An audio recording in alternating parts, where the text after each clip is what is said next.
বর্ষার দুপুরে গরম গরম খিচুড়ি হলে আর কিছুই চাই না, তাই না বন্ধুরা? আজকে বানাবো খিচুড়ি আর তার সঙ্গে খাবো পুঁই শাক এবং উচ্ছে পাতার বড়া। তাহলে কিন্তু খাবারটা একেবারে জমে যাবে। তো বন্ধুরা দেখুন, সেই জন্যই চলে এসেছি ছাদে পুঁই শাক পাতা তুলতে আর উচ্ছে পাতা তুলতে। আর পাতাগুলোর যা সাইজ দেখেই মন ভরে গেল, এত সুন্দর বড় বড় টাটকা পাতা হয়ে রয়েছে গাছে। এটা দেখে তো না খেয়ে থাকতেই পাচ্ছি না, তাই ভাবলাম গরম গরম একটু বড়া বানিয়ে নিলে কেমন হয়। আসসালামু আলাইকুম বন্ধুরা, টিয়া খানস ফ্যামিলি ব্লগে আপনাদের সকলকে জানাই স্বাগত। বন্ধুরা আজকে বানাবো খিচুড়ি আর তাতে দেবো পনির, মটরশুঁটি, ফুলকপি দিয়ে দারুণ সুন্দর মুগ ডালের একটি খিচুড়ি রেসিপি আজকে আপনাদের সঙ্গে শেয়ার করব। রেসিপিটি কিন্তু দারুণ হবে। আর বন্ধুরা খিচুড়িটি কিন্তু একেবারে নিরামিষ বানাবো আর গোবিন্দভোগ চালের বানাবো। তো বুঝতেই পাচ্ছেন গোবিন্দভোগ চালের খিচুড়ি খেতে কতটা মজার হয়, তাই এই ভিডিওটা একদমই কিন্তু মিস করা যাবে না। দেখুন উচ্ছে গাছটায় কত ফুল ধরে আছে আর ছোট ছোট কিন্তু উচ্ছেও হয়ে আছে গাছটায়। তো উচ্ছেগুলো আর একটু বড় হলে অবশ্যই আপনাদের সঙ্গে শেয়ার করব। তো বন্ধুরা সেই জন্য চলে এসেছি ছাদে আজকে। ছাদ থেকে গিয়ে আর খিচুড়ি রেসিপিটি আপনাদের সঙ্গে শেয়ার করব। দারুণ সুন্দর রেসিপি হতে চলেছে বন্ধুরা, সঙ্গে থাকুন, রেসিপিটি দেখতে থাকুন। আশা করছি রেসিপিটি আপনাদের ভীষণ ভালো লাগবে। আর আজকে সকাল থেকে বারবার বৃষ্টি আসছে আর কমছে, বারবার জোরে বৃষ্টি আসছে আবার একটু কমে যাচ্ছে। তো এরম দিনে খিচুড়ি খাবো না তো আর কবে খাবো, তাই না? বর্ষা মানেই তো খিচুড়ি খাওয়ার একটা আলাদা আনন্দ, তাই না? আর এই দেখুন এই পাতাগুলো আমাদের তোলা হয়ে গেছে, একদম টাটকা ফ্রেশ পাতা। আর পাড়ি নিয়ে দাঁড়িয়ে আছে চুপড়িটা আমার বুড়িমা। তো বন্ধুরা এইগুলো দিয়ে কিন্তু আজকে বড়া বানিয়ে খাবো। দেখুন এইরকম দারুণ মজার হবে। আর খিচুড়িটা কিন্তু অতি লোভনীয়, সুন্দর এবং মানে এক কথায় অসাধারণ খিচুড়ি আজকে আপনাদের সঙ্গে শেয়ার করব। তো বন্ধুরা আপনাদেরকে রিকোয়েস্ট করছি ভিডিওটা পুরো শুরু থেকে শেষ পর্যন্ত দেখার জন্য। তো বন্ধুরা ঠান্ডা লাগার জন্য বারবার কিন্তু গলাটা ধরে যাচ্ছে, তো ভুল ত্রুটির জন্য আগে থেকে আমি ক্ষমা চেয়ে নিচ্ছি। তো সময় নষ্ট না করে চলুন বন্ধুরা এই দারুণ রাজকীয় খিচুড়ি রেসিপিটি আপনাদের সঙ্গে শেয়ার করি। সঙ্গে থাকুন, রেসিপিটি দেখতে থাকুন। তো বন্ধুরা আমি আগে থেকেই ফুলকপি আর আলুগুলোকে কেটে বেছে পরিষ্কার করে রেখেছিলাম। তো সেই ফুলকপি আর আলুটাকে একসাথেই সেদ্ধ বসিয়ে দিলাম। জাস্ট টকবক করে ফুটবে আর আমি এটাকে জল ঝরিয়ে নেব। হলুদ আর লবণ দিয়ে দিলাম এর মধ্যে। এটা একদিকে ফুটতে থাকবে আর অন্যদিকে আমরা বাকি কাজগুলোকে সেরে নেব। এইভাবে ফুলকপি ধুলে কিন্তু ফুলকপি খুব ভালো করে পরিষ্কার হয় এবং ফুলকপির মধ্যে থাকা কোনো রাসায়নিক সার থাকলে সেটা কিন্তু একেবারে পরিষ্কার হয়ে যায়। এখানে 1 কাপ মুগ ডাল নিয়েছি বন্ধুরা, 1 কাপের একটু সামান্য কম আছে। এটা একদম মানে আনপলিশড মুগ ডাল, খুবই ভালো টেস্টি খেতে।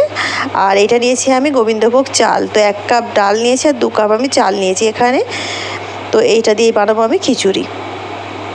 তো চাল আর ডালটাকে ভালো করে ধুয়ে নেব। তার আগে ডালটাকে ভালো করে ভাজা করে নিতে হবে বন্ধুরা। খুব বেশি লাল করার দরকার নেই, শুধু ডাল থেকে একটা সুন্দর স্মেল বেরোবে, গন্ধ, একটা সুন্দর মিষ্টি গন্ধ বেরোবে ডাল থেকে, অতটাই ভাজা করতে হবে, অতিরিক্ত ভাজা করার দরকার নেই।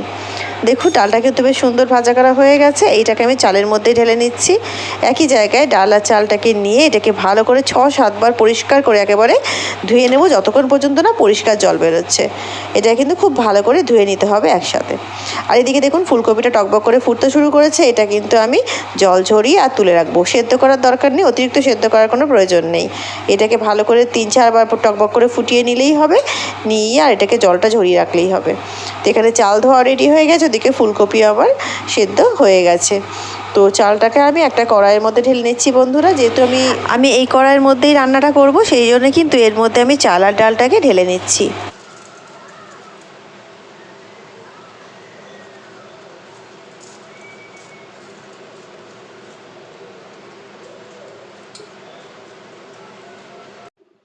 দিয়ে দিচ্ছি এতে জল,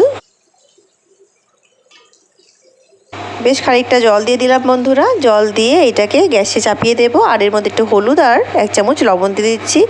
দিয়ে চাল আর ডালটাকে একসঙ্গে ভালো করে এটাকে সেদ্ধ করতে এক সাইডে বসিয়ে দেবো। তো বন্ধুরা চাল আর ডাল তো সেদ্ধ হচ্ছেই, এক সাইডে আমি কড়া বসিয়ে দিয়েছি আর কড়া চাপিয়ে তার মধ্যে দিয়ে দিয়েছি সর্ষের তেল। সর্ষের তেলটা কিন্তু খুব ভালো করে গরম করে নিতে হবে, কারণ এখানের মধ্যে আমি পনির ভাজা করব। আর সর্ষের তেলটা কিন্তু কোনো কাঁচা স্মেল থাকলে পনির অ্যাবজর্ব করে নেবে, সেই জন্য তেলটাকে খুব ভালো করে গরম করে নিয়ে আর পনিরগুলো ভাজা করে নেব। তো বন্ধুরা আমি এখানে 200 গ্রাম পনির ইউজ করছি, তবে আপনারা কিন্তু পনির ছাড়াও খিচুড়িটা বানাতে পারেন। আমি পনির দিয়ে বানাচ্ছি, আপনারা ইচ্ছা করলে কিন্তু পনির ছাড়াও বানাতে পারেন। 1 চুটকি লবণ ছড়িয়ে দিলাম, দিয়ে পনিরটাকে সুন্দর করে ভেজে নেব। আর পনির কিন্তু অতিরিক্ত সময় ধরে ভাজলে পনিরটা শক্ত হয়ে যায়, সেই জন্য গ্যাসের ফ্লেমটা হাইতেই রেখে জাস্ট 2 মিনিট পনিরটা ফটাফট করে ভেজে আর তুলে নিতে হবে, অতিরিক্ত ভাজার কোনো দরকার নেই। পনির ভাজা হয়ে গেছে। এই তেলের মধ্যে আমি ফুলকপি আর আলুগুলোকে একসাথে দিয়ে দিলাম। ফুলকপি আর আলুগুলো একসাথে ভেজে আর তুলে নেব। বেশ সুন্দর করে লাল লাল করে ভেজে নেব, যেন সেদ্ধ করতে বেশিক্ষণ সময় না লাগে। তো এইদিকে দেখুন আমি এখানে মটরশুঁটি ব্যবহার করব, তার জন্য মটরশুঁটিগুলো ভালো করে ধুয়ে রেখেছি।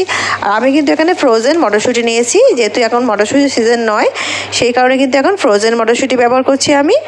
তো এখানে আমার দেখুন ফুলকপি আলুগুলোকেও সুন্দর করে ভাজা হয়ে গেছে, তুলে রাখছি। এই দিয়ে কিন্তু চাল আর ডালটাও বেশ ভালো করে সেদ্ধ হচ্ছে।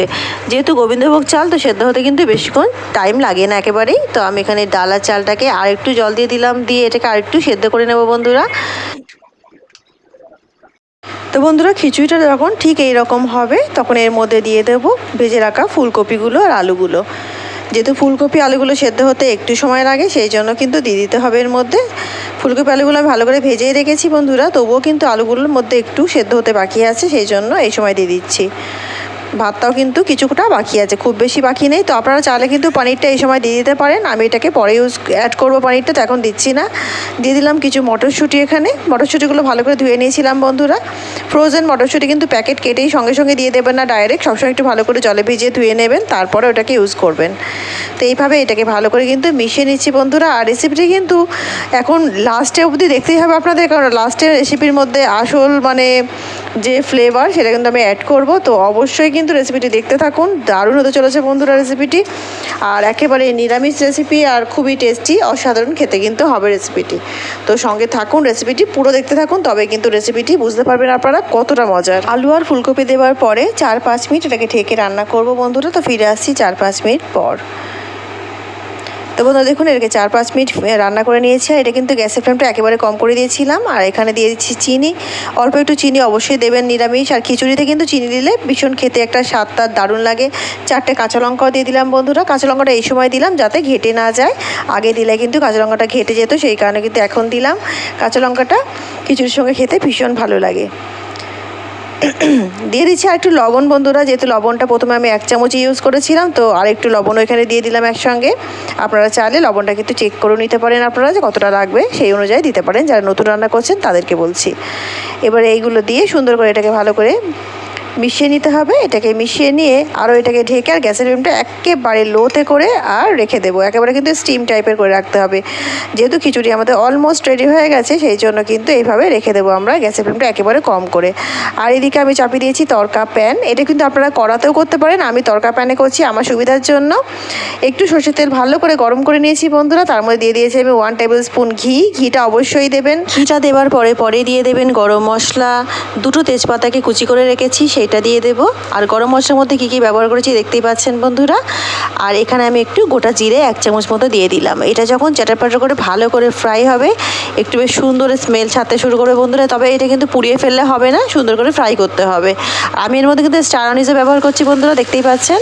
তো এতে কিন্তু আমি 1 টেবিল স্পুন মতো আদা বাটা দিয়ে দিলাম বন্ধুরা, কারণ আদা বাটা দিলে তবেই কিন্তু খিচুড়িটা দারুণ টেস্টি আর ফ্লেভারটা দারুণ হয়। তো এই সময় এর মধ্যে দিয়ে দিতে হবে, দিয়ে এটাকে ভাজা ভাজা করতে হবে। আর বন্ধুরা অবশ্যই একটু ছেটায় আদাটা, তো একটু লক্ষ্য রেখে এটাকে ভাজবেন সাবধানে। আর এখানে লঙ্কা, হলুদ আর জিরে দিয়ে দিলাম। আমি এখানে কাশ্মীরি লঙ্কা ব্যবহার করেছি বন্ধুরা, কোনো শুকনো লঙ্কা কিন্তু ব্যবহার করিনি এখানে আমি, যেহেতু আমি ওখানে কাঁচা লঙ্কা ইউজ করছি, শুকনো লঙ্কা আলাদা করে দিলাম না। লঙ্কা হলুদ দেওয়ার পরে যদি আপনাদের মনে হয় একটু জল দিয়ে এটাকে সুন্দর করে কষিয়ে নেবেন, কারণ যেহেতু লঙ্কা হলুদটা খুব তাড়াতাড়ি পুড়ে যায়। আমি জিরেও দিয়েছি, কিন্তু লঙ্কা হলুদ আর জিরে গুঁড়ো ইউজ করেছি এর মধ্যে আমি, আর কোনো মশলা কিন্তু দিইনি গুঁড়ো মশলার মধ্যে। তো এটাকে ভালো করে কষিয়ে নিতে হবে একটু জল দিয়ে, সুন্দর করে কষিয়ে। আর মশলাটাকে কিন্তু রেডি করে নিতে হবে যেন আদার কোনোভাবে কাঁচা গন্ধটা না থাকে, আর একটা সুন্দর এর থেকে স্মেল বেরোয়। ততক্ষণই কিন্তু এটাকে কষাতে হবে যতক্ষণ না তেলের ওপরে সুন্দরভাবে চলে আসছে। তো এইভাবে কিন্তু বেশ সুন্দর করে মশলাটাকে কষিয়ে নিতে হবে। এর ওপরে কিন্তু অনেকটা খিচুড়ির ফ্লেভারটা ডিপেন্ড করছে। তো দেখুন বন্ধুরা, এর মধ্যে আমি দিয়ে দিয়েছি মশলাটা। আর আমি এতটাই মানে কি বলবো ভুলে যাচ্ছি আজকাল, আমি ক্যামেরাটা অন করতেই ভুলে গেছিলাম মশলাটা দেওয়ার সময়। তো ফোড়নটা কিন্তু আপনারা এইভাবেই দেবেন, তবেই কিন্তু খিচুড়িটা দারুণ ফ্লেভার হবে। একবার অবশ্যই ট্রাই করে দেখবেন। তো বন্ধুরা দিয়ে দিচ্ছি এর মধ্যে পানিরগুলো, এই সময় পানিরগুলো দিয়ে দিচ্ছি এই সময়, দিয়ে এটাকে ভালো করে মিশিয়ে নেব এর সঙ্গে। আর বন্ধুরা খিচুড়িটা কী দিয়ে খাবো সেটাও কিন্তু দেখাবো আপনাদেরকে, তো সঙ্গে থাকুন, রেসিপিটি দেখতে থাকুন। এটা বেশ ভালো করে মিশিয়ে নেব। আর পনিরগুলো তো আমি আগে থেকে ভেজে রেখেছিলাম, তো অতিরিক্ত এখানে কিন্তু সেদ্ধর কোনো ব্যাপার নেই। এইটা ভাপে ভাপে খিচুড়ির মধ্যে যেটুকু জল আছে তার মধ্যে কিন্তু পনিরটা একেবারে হয়ে যাবে। তো সেই কারণে অতিরিক্ত এখানে সেদ্ধ করার দরকার নেই। তবে আপনারা যদি মনে করেন ফুলকপি দেওয়ার সময় পনিরগুলোও দিয়ে দিতে পারেন। এইভাবে পনির দিয়ে খিচুড়ি বানালে এটা শুধুও খাওয়া যায়। তো আপনারা বাচ্চাদের টিফিনে বা হাজব্যান্ডের টিফিনেও কিন্তু এইভাবে খিচুড়ি বানিয়ে দিতে পারেন। নিরামিষ দিনে আপনারাও কিন্তু এইভাবে খিচুড়ি খেতে পারেন। দিয়ে দিলাম আরও একটু ঘি ওপর থেকে দিয়ে, আর এটাকে ভালো করে মিক্স করে নিলেই ব্যাস খিচুড়ি কিন্তু আমাদের একেবারে রেডি। দারুণ টেস্টি বন্ধুরা, একেবারে রাজকীয় খিচুড়ি বলতেই পারেন। এই পুঁইশাক পাতা কুচি করে কেটে বেসন মাখিয়ে আর এটাকে একটু ভাজা ভাজা করে নিয়েছি। এখানে আমি উচ্ছে পাতার বড়া করেছি, একটু আমার জন্য মাছও ভেজে নিয়েছি। মাছ তো খেতে আমি ভীষণ ভালোবাসি, তো একটু মাছও অল্প করে ভেজে নিয়েছি। আর মাংস তো কষে রেখেছি আলাদা, সেটা দেখাচ্ছি না। আর এখানে দেখুন আমি কিন্তু বেগুনও ভাজা করে নিয়েছি। তো এইগুলো কিন্তু খিচুড়ির সঙ্গে দারুণ জমবে, তাই না? দুপুরবেলা আর গরম গরম খিচুড়ি হলে আর কিছুই লাগবে না। খিচুড়িটা বানিয়ে খান এবং পরিবারের লোকজনকে খাওয়ান, সবাই মিলে এনজয় করুন এই সুন্দর মজাদার খিচুড়িটা। আর বন্ধুরা আজকে যেহেতু রবিবার, সেই জন্য আমি কিন্তু এটা আজকে আমার বাবার জন্য স্পেশালি বানিয়েছিলাম। রেসিপিটি ভালো লাগলে অবশ্যই আমার চ্যানেলকে লাইক শেয়ার সাবস্ক্রাইব করে আমার সঙ্গে থাকবেন বন্ধুরা। কমেন্ট করতে কিন্তু একেবারেই ভুলবেন না রেসিপিটা আপনাদের কেমন লাগলো সেটা জানাতে। তো রেসিপিটি পুরো দেখার জন্য আপনাদের সকলকে জানাই অসংখ্য ধন্যবাদ। দেখা হচ্ছে একটা অন্য নতুন রেসিপির সঙ্গে। ততক্ষণ সবাই ভালো থাকুন, সুস্থ থাকুন, আর অফকোর্স আমার সঙ্গে থাকুন। আল্লাহ হাফিজ।